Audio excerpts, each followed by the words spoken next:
सौराष्ट्रे सोमनाथं च श्रीशैले मल्लिकार्जुनम् उज्जैन्यां महाकालम् ओंकारम् अमलेश्वरम् परल्यां वैद्यनाथं च डाकिन्यां भीमशङ्करम् सेतुबन्धे तु रामेशं नागेशं दारुकावने वाराणस्यां विश्वेशं त्र्यम्बकं गौतमी तटे हिमालये तु केदारं कृष्णेशं च शिवालये एतानि ज्योतिर्लिङ्गानि सायं प्रातःपठे नरम सप्तजन्मा कृतं पापम स्मरणीयेन विनश्यति। नमस्ते दोस्तों, मुझे पता है कि आप लोग बहुत व्यस्त हैं, लेकिन श्रावण महीने में कुछ पल हम शिव जी को तो दे ही सकते हैं।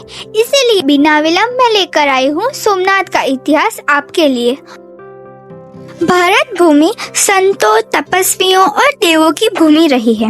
इसी पावन धरा पर स्थित है सोमनाथ ज्योतिर्लिंग, जो न केवल 12 ज्योतिर्लिंगों में प्रथम माना जाता है, बल्कि एक ऐसा मंदिर है जिसने समय, आक्रमण और विध्वंस के तूफानों के सामने अपने तेज और आत्मा को कभी बुझने नहीं दिया। यह कथा हमें ले जाती है त्रेता युग के उस समय में, जब चंद्रदेव सौम्य, आकर्षक और कला प्रेमी देव अपने रूप और तेज से समस्त लोगों को आकर्षित करते थे। चंद्रदेव ने प्रजापति दक्ष की 27 कन्याओं से विवाह किया, जो नक्षत्रों के रूप में मानी जाती है। परंतु चंद्रमा का विशेष अनुराग केवल रोहिणी से था। वह अन्य पत्नियों की उपेक्षा करता, जिससे वे दुखी रहने लगी। जब यह बात प्रजापति दक्ष को ज्ञात हुई, उन्होंने चंद्रदेव को शाप दिया। हे चंद्र, तुम क्षय रोग से ग्रस्त हो जाओगे, तुम्हारा तेज क्षीण होता जाएगा। शाप का प्रभाव तीव्र था। चंद्रदेव की कांति लुप्त होने लगी, उनका शरीर दुर्बल होने लगा, वे शोक में डूब गए। ब्रह्मा, विष्णु से लेकर इंद्र तक कोई भी उनकी सहायता न कर सका। अंततः नारद मुनि ने उन्हें शिव की उपासना का सुझाव दिया। चंद्रदेव तपस्या हेतु प्रभास क्षेत्र वर्तमान गुजरात पहुँचे, जहां उन्होंने भगवान शिव का गहन ध्यान और रुद्राष्टक का पाठ करते हुए ओम नमः शिवाय का जाप प्रारंभ किया। कई वर्षों की कठोर तपस्या के पश्चात शिव प्रकट हुए और बोले, हे चंद्र, मैं तुम्हारी तपस्या से प्रसन्न हूँ। तुम्हें श्राप से पूर्ण मुक्ति नहीं मिलेगी, क्योंकि यह ब्रह्मा के नियमों के विरुद्ध होगा। परंतु मैं वर देता हूँ कि तुम्हारे तेज में प्रतिदिन वृद्धि और क्षय होगा। इसी कारण ही तुम पूर्णिमा को पूर्ण और अमावस्या को क्षीण रूप में दिखोगे। भगवान शिव ने अपने दिव्य तेज से सोमनाथ रूप में प्रकट होकर चंद्र के दुख का अंत किया। तभी से यह स्थान सोमनाथ कहलाया। सोम अर्थात चंद्र और नाथ अर्थात स्वामी। शिव ने चंद्र को वरदान दिया कि इस स्थल पर स्थापित लिंग को सोमनाथ के नाम से पूजा जाएगा। यह ज्योतिर्लिंग सभी रोग, शाप और दोषों का नाश करेगा।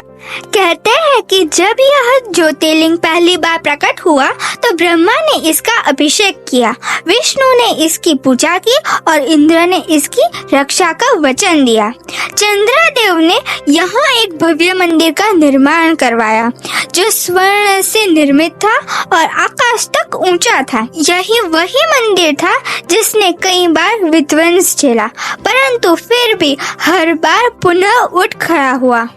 सोमनाथ मंदिर की एक रहस्यपूर्ण विशेषता है वह स्तंभ, जिसे बाण स्तंभ कहा जाता है। यह स्तंभ समुद्र की ओर इंगित है और उसके सामने कोई स्थलीय भूभाग 6000 किलोमीटर तक नहीं है। इसी दक्षिण दिशा में सबसे अंतर्गत भूमि भाग का प्रतीक माना जाता है। यह दर्शाता है कि यह मंदिर सृष्टि की सीमाओं को भी लांघता है। इतिहास साक्षी है कि सोमनाथ मंदिर को 17 बार तोड़ा गया। मोहम्मद गजनी, औरंगजेब और अलाउद्दीन खिलजी द्वारा।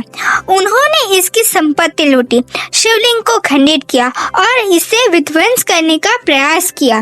परंतु हर बार यह मंदिर और भी अधिक तेज के साथ पुनः खड़ा हुआ। यह दर्शाता है भारतीय आस्था की अडिग शक्ति।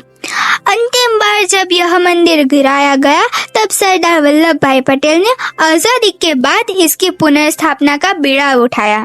उन्होंने न केवल इसे फिर से बनवाया बल्कि भारतवासियों को यह संदेश दिया कि धर्म का तेज किसी भी आक्रमण से बुझ नहीं सकता। आज का सोमनाथ मंदिर विशाल, भव्य और दिव्य रूप में खड़ा है। समुद्र की लहरें जब इसकी सीढ़ियों से टकराती हैं तो ऐसा प्रतीत होता है मानो स्वयं प्रकृति भी भगवान शिव की स्तुति कर रही हो। प्रत्येक दिन हजारों भक्त यहाँ महादेव के दर्शन हेतु आते हैं। आरती की गूंज, समुद्र की लहरों की सरगम और घंटों की ध्वनि इस स्थल को आध्यात्मिक ऊर्जा से भर देती है। सोमनाथ की कथा हमें यह सिखाती है कि अहंकार का पतन निश्चित है, जैसे चंद्रदेव के साथ हुआ। सच्चे मन से की गई भक्ति कभी निष्फल नहीं जाती, जैसे शिव ने चंद्रदेव की तपस्या स्वीकार की। धर्म का दीपक हर तूफान से लड़कर भी पुनर्जल उठता है, जैसे यह मंदिर हर बार विध्वंस के बाद फिर से बना। सोमनाथ केवल एक मंदिर ही नहीं, यह आस्था, संघर्ष और पुनर्जन्म की जीवंत मूर्ति है। जब आप प्रभास क्षेत्र में इस दिव्य मंदिर के सामने खड़े होते हैं तो केवल एक ही प्रार्थना हृदय से निकलती है, ओम नमः शिवाय।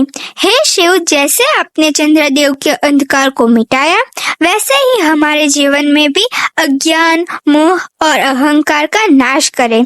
हमें सत्य के पथ पर चलने का साहस दे और हमें अपने श्री चरणों की भक्ति प्रदान करे। शिव सदा सहायते। नेक्स्ट वीडियो में हम मिलेंगे मल्लिकार्जुन ज्योतिर्लिंग के साथ।